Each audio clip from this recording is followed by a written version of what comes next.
Rav Chisda has a piyut over here on Pei Chesam and Aleph, right? What does he say? Brich Rachmana, blessed is the merciful one.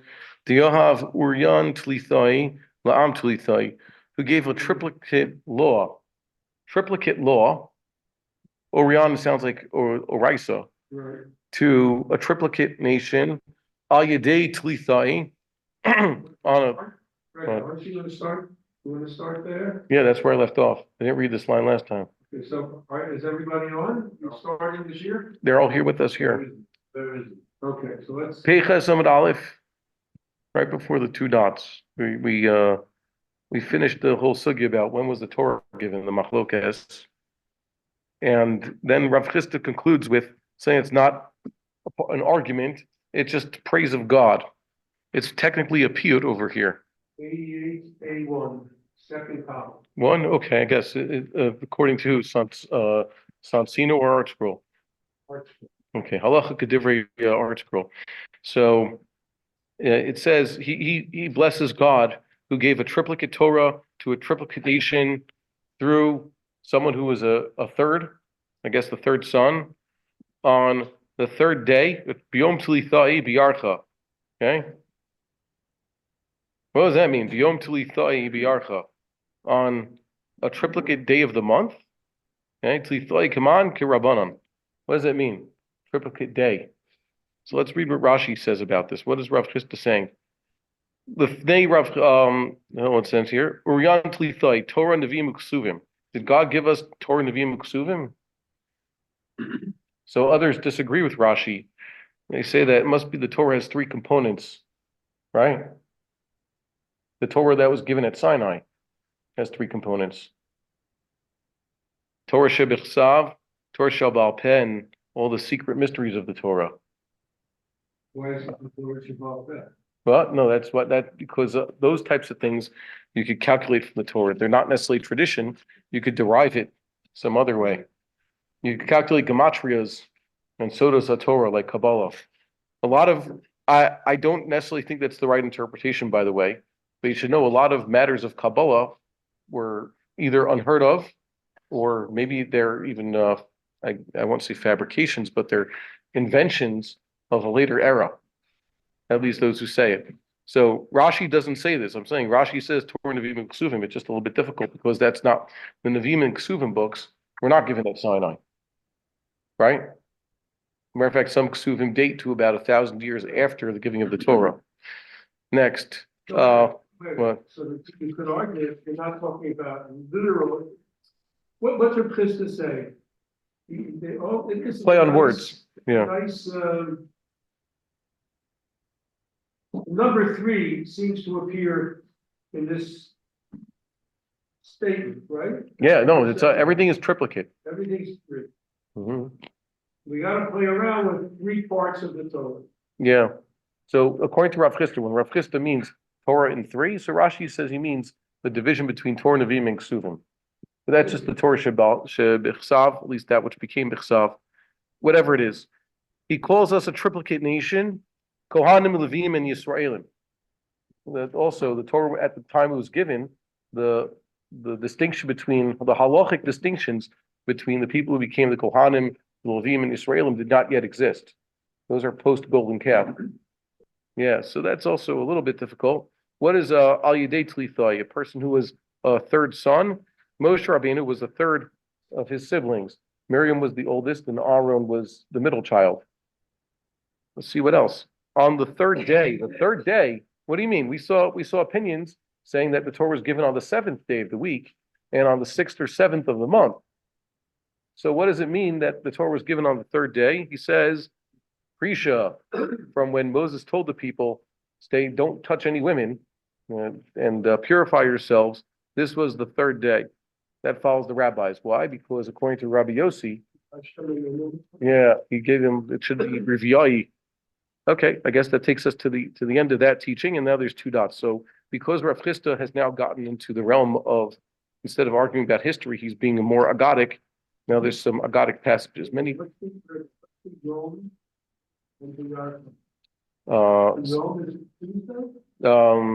So biyom tlithai, biyarcha tlithai, yarcha tlithai would be the third month.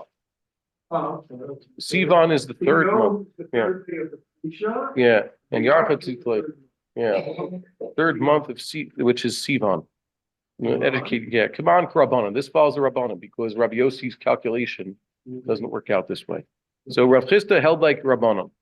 Is that a proof to the Rabbanan's position against Rabbi Yossi? No, it just means Rav Chisda held not like Rabbi Yossi. As Rabbi Yossi himself said a few times, you even find a Mishnaic source that predates me by many years, indicating what I don't say. That's fine, the rabbi's position, but I'm following a different position. Vayithyasevu b'tachti tahar. Rashi made this medrash very well known because he used it to explain this unusual word, tachti tahar. Usually, when you refer to people standing at the base of the mountain, you don't say tachtit. Tachtit usually means directly underneath, not at the bottom of the mountain. Normally, mountains, you can't be underneath the mountain. You could be at the foot of the mountain. Margalo tahar, let's say at the feet of the mountain. So this is an unusual language. The Rashi here says tachtit tahar, tachat hahar mamash, tachtit, from the word tachat, directly under the mountain. So how did they get under the mountain? Did they tunnel under the mountain? They're a bunch of Gazans or something? No.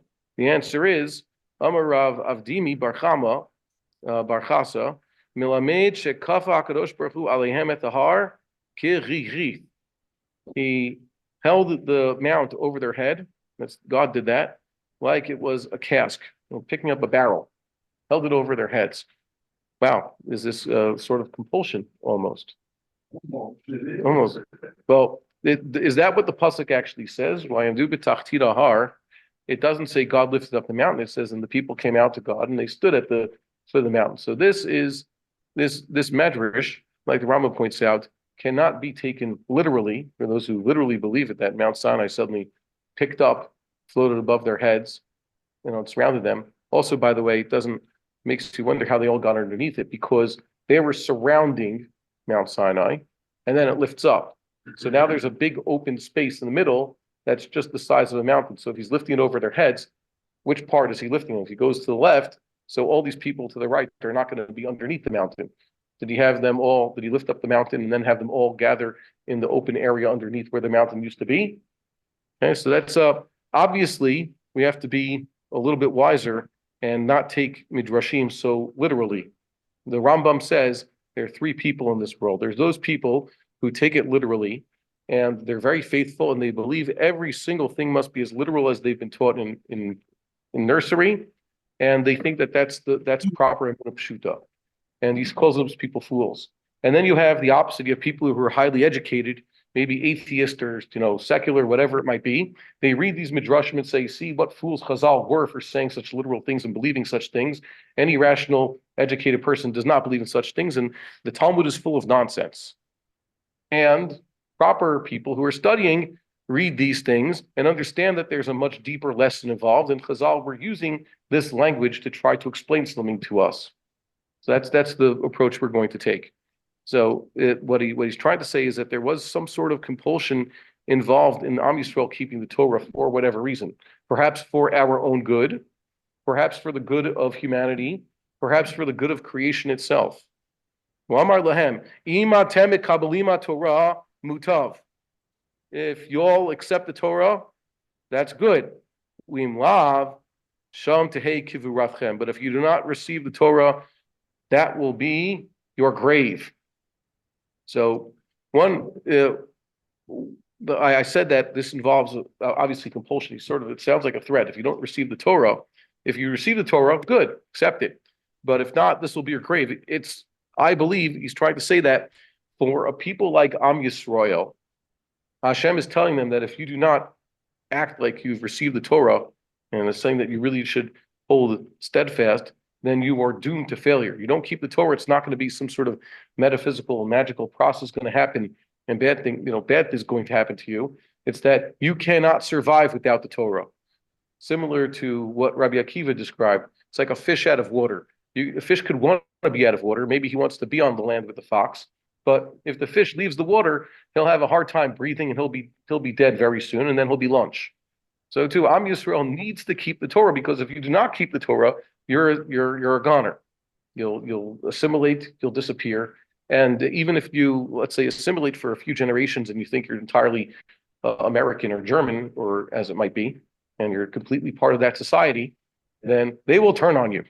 So I'm looking forward. You mentioned that I do not follow what's going on in America. You mentioned a particular person by name who said he renounces his Judaism. Buddy, you can renounce your God, but that will only lead to those people in front of whom you renounced your God. They'll end up turning on you. Okay, despite the fact that you don't want to be part of this, it's going to turn on you. So let's see. Yeah, that's Rashi says, he calls it a kuba shematilin ba sheichar. See, it's a cask for holding beer. Beer comes in barrels, right? So that's what it looks like. Picked up the mountain on them and told them that if you don't accept it, this is going to be your grave. Amar Rabbi Acha Bar Yaakov Mikan Moda'a Rabba Le'oraitha. This is a Moda'a Rabba. What's a Moda'a Rabba? What's it? Mesir Moda'a. Mesirat Moda'a is a concept in Nedarim and in Nezikin. What is a Moda'a? Anybody ever hear do a Moda'a? So when they do Hataras Nedarim, sometimes there's a person gives over a Moda'a. Moda'a is notice from the outset. Moda'a Merosh. That which is going to happen later is not going to be considered valid. He says this in front of witnesses or in front of the Beis Din. Perhaps sometimes a person is going to be compelled to affix his name to a contract. He is going to be compelled, let's say, this is a trick Rav Schechter talked about, he's going to be compelled to deliver a get. Okay, a man has to deliver a get. So he's aware that the goons are going to come by some other Beis Din and force him to sign the get. So what's he going to do? He's going to announce in front of the proper witnesses beforehand, whatever they make me do later on, I did under compulsion and has no halachic validity. Or he says, whatever neder I might enunciate, neder is lets it leave his mouth. He says he's going to do something or he promises not to do something. He's letting them know from the outset that it is not binding. That's a moda'ah, okay? Saying it from the outset. So moda'ah rabah le'oraitha in this case means, Rashi calls it teshuvah. Let's read Rashi. She'im yaz minaim ladin. If they're summoned to trial, they're going to be put on trial for this in God's courts, so to speak. Lama lo kiyamtem mashi kibaltem alechem. Why did you not uphold that which you accepted upon yourselves? Yesh lahem teshuvah shekibaluha be'ones. They can have a response, a retort, in this case, or a rebuttal, or even more of an excuse. They can rightly claim, or at least attempt to claim, that they did only accepted the Torah under duress, and they should have known that. This should be let it be known that they are not to be held liable for not keeping the Torah because their initial acceptance of the Torah was under duress. Make sense? That's a moda'ah rabah le'oraisa. So they could have said, they could claim this once they're brought to trial. See, we don't have to keep the Torah. We didn't have to begin with. It was under false pretenses. Make sense? So why is he mentioning this? Well, yeah.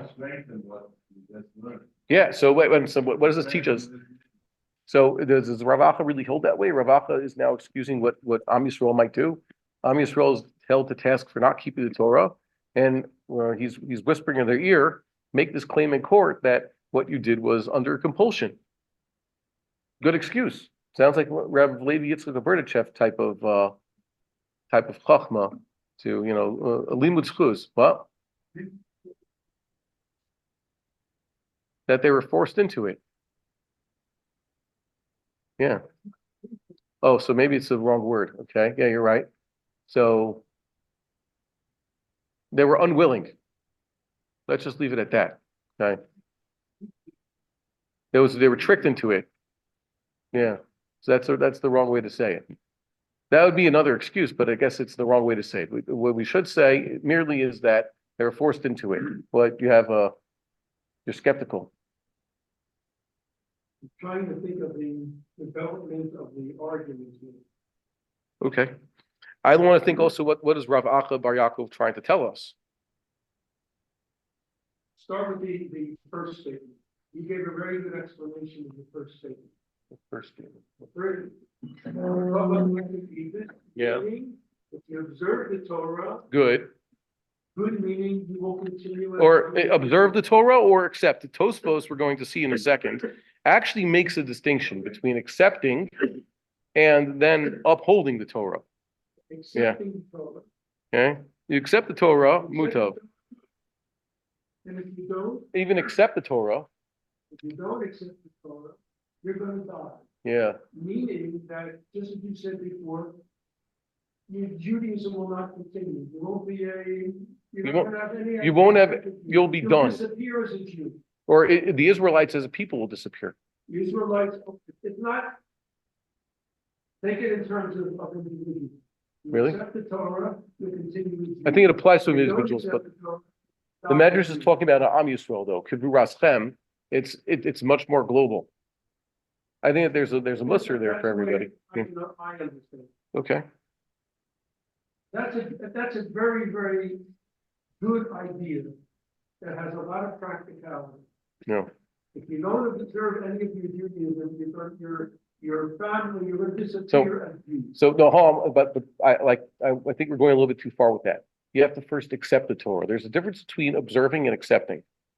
The one who observes the Torah is Accepting the Torah. There are those who accept the Torah, whether observant or not. It's nothing with observance. Yeah. If they accept the Torah, then the Jews will continue. If they don't accept the Torah, the family is going to disappear. That's what we said, what the Dini said. Yeah. Okay? That can stand alone by itself. Along comes Ravacha. and says that could be very dangerous. Why? Because you can make a statement. I have an explanation. I'm not reading Kabbalah Torah because I was forced to. And I won't therefore I won't accept it. You kind of that I have a good time in that. Baruch can't blame me for leaving Judaism because I never accepted it. It was under duress, coercion. And then Rabbah comes around to. Oh, we didn't get that. No, or I have Rabbah. So there is this idea. He says Mikan Moda Rabbah L'Raisa. What we want to say is first you could say it's a rejoinder to what Rav Dini is saying. And maybe don't go too far because now you're opening up a can of worms. Or he's trying to say that perhaps we did feel such a thing. Perhaps once upon a time, maybe this was the case, but things have changed. Things have changed. Ooh, look at that. It's talking about Purim. Okay. So let's continue. I believe that it's important to know that I assume, maybe I shouldn't assume this, that the sages felt that all of Am Yisrael, every single person has accepted the Torah in some way and is willingly and is obligated to keep the Torah and has no excuse. Okay, that's going to be the bottom line. They're just trying to figure out, have a theological discussion or a philosophical discussion why that is the case. So let's continue. What does Rabbah say? Amar, hold on. Well, sorry, it's Rava. You're right. Amar Rava. I'm looking at Moda Rabbah. I was looking at that adjective and thinking it's Rabbah. Okay. Amar Rava. Afal Pkikain Hadur Kibeluha Bimei Ahashverosh. Even if that may be the case, even so, they accepted the Torah. Kibeluha, they accepted it in the days of Ahashverosh, as it says, Kiyamu Wikibelu HaYehudim. Okay, Kiyamu means they upheld and they accepted. By the way, once again, it's like a Nasev Nishma, should be accepted and then upheld. Okay, so they say Kiyamu Masha Kibelu Kfar. In this case, no, they upheld that which they had accepted earlier. So in this case, upheld doesn't mean they fulfilled the Torah. It means they affirmed or re-accepted what they had initially accepted. Okay, L'kayim, a lot of times, well, at least in later biblical language, L'kayim, which is the PL form, in earlier biblical books before the Golus are L'hakim. Okay, it's a hifil. By the way, it became Aramaic and Hebrew from then on. So they upheld that which they had previously received. They decided we're going to re-sign on. It's not such a Jewish thing because I don't know. It's just not. But there's a shtick that people do in America. They renew their wedding vows, but marriage in Judaism is not a vow. It's a legal contract. So there's nothing there that could be renewed.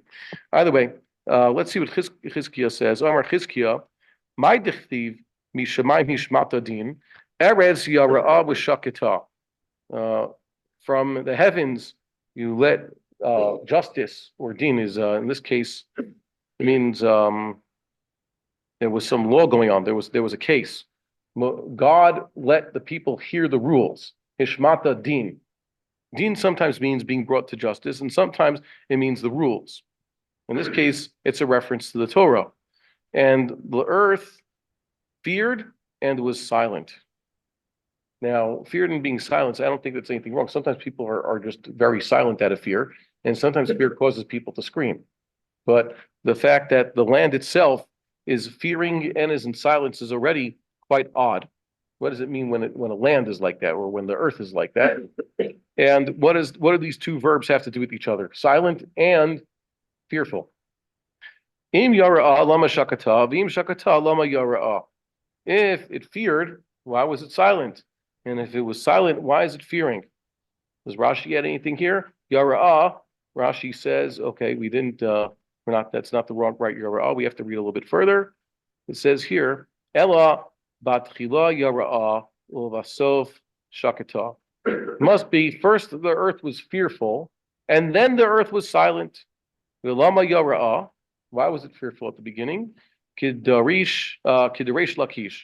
As Rish Lakish says, the Amar Rish Lakish said, "My dechtiva here vayivoker yom hashishi."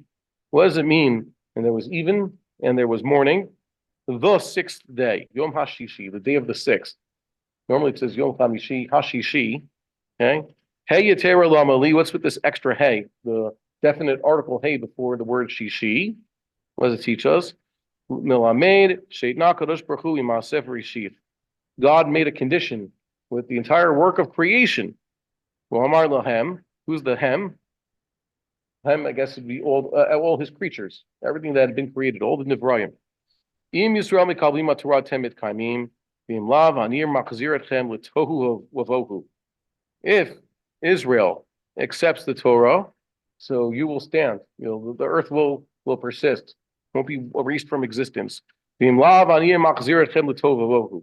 But if they do not accept the Torah, then I'm going to return you to your state of utter chaos as it existed. So I think that this goes hand in hand with what we're saying. The earth was fearful. Why? God was basically saying, part of creation almost, but not only do the Jewish people depend on us accepting the Torah, so too the world depends on such a thing. The world cannot last without an Am Yisrael that doesn't observe, or at least that doesn't accept the Torah. Like I said, I don't want to go as far as upholding the Torah. You first have to accept it. There's a big nafkamina I want to get to, which was, you could have someone who acknowledges that Am Yisrael has the Torah, and maybe he doesn't keep it, but at least he knows there are Jews somewhere who represent it. There are a lot of, let's say, what we would call traditional Jews who are like that.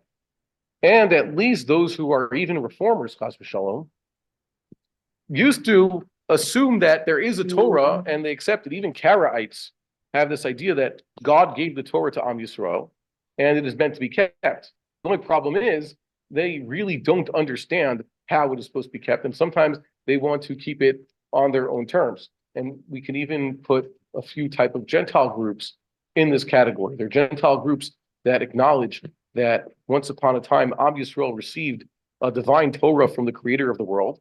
But they then say, they add a but things have changed.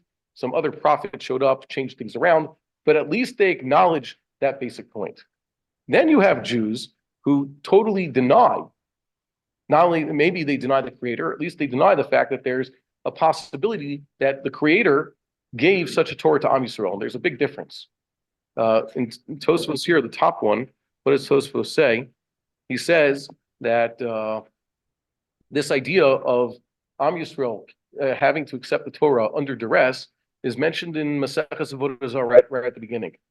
At the beginning, there's a long midrash there about in the times to come, at the end of days, the various nations that oppressed Am Yisrael will be brought to justice.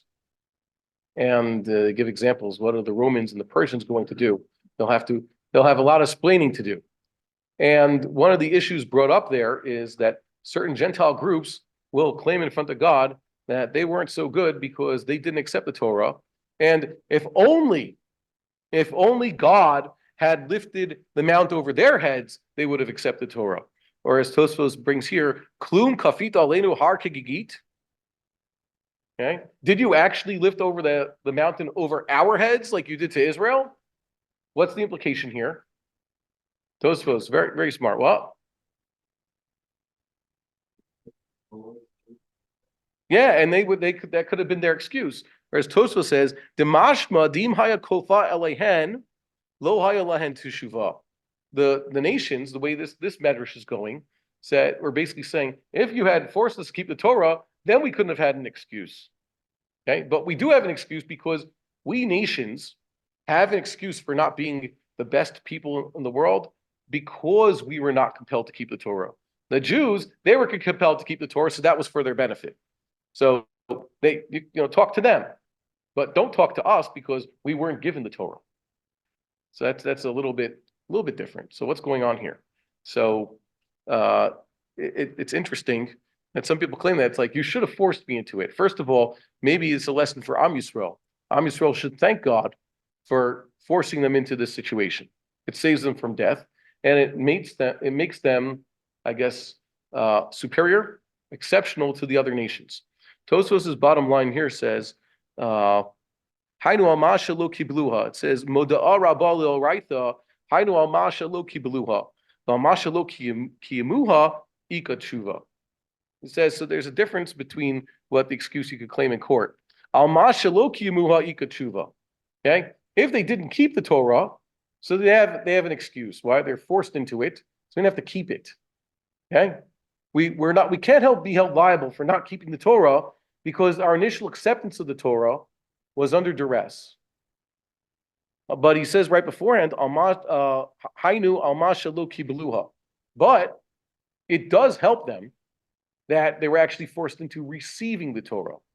Just the fact that they received the Torah was good for them, and that's what the Gentiles acknowledge. The Gentiles lost out that they weren't forced into forced into receiving the Torah. So everybody acknowledges that's a benefit to receive the Torah. Good, look, it's forced into it. But you don't have the responsibilities of the Torah, maybe you have an excuse.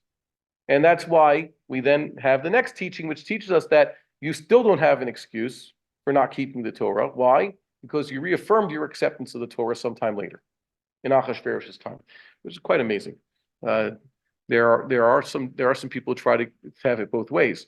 You know that there unfortunately are Jews who make claim to Judaism. Like they like that banner. I'm Jewish, and therefore I could criticize to a certain extent other Jews, Israel, Zionism, etc.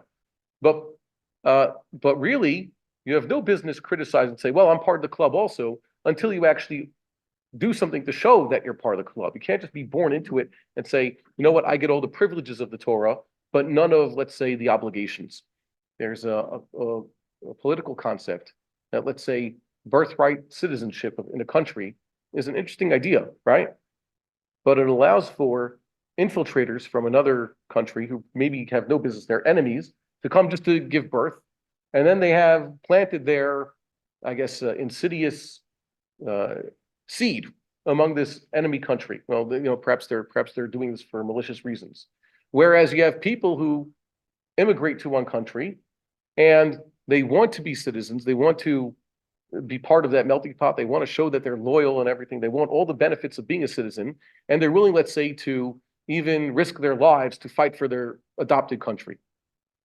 So obviously the Torah does acknowledge that there are certain ways to become Jewish. You don't have to have been born into it. You could fully accept the Torah, you could join the Jewish people, and you could show that you have skin in the game. How do you do that, by the way? What's the two of the biggest sacrifices a ger to Am Yisrael has to make in order to actually just join us? What does he have to do to show that he really means it? Well, yeah. To submit to circumcision is not an easy thing, especially if you, what? What are you doing at 10 o'clock? No, we have Shiur now. Okay. to submit to such a thing already is a big test. But beyond that, the ger leaves his family, his land. Lech lecha me'artzecha u'mimoladtecha u'mibeit avicha el aretz asher eka. And like the Beis Din is supposed to tell him right before he goes in the mikveh, you should just know there's a lot of responsibilities. Yesterday you could eat pork, today you cannot, etc. There's a lot of thou shalt nots, and you're also going to face anti-Semitism. So just to know. But when people do that, they show that they have skin in the game.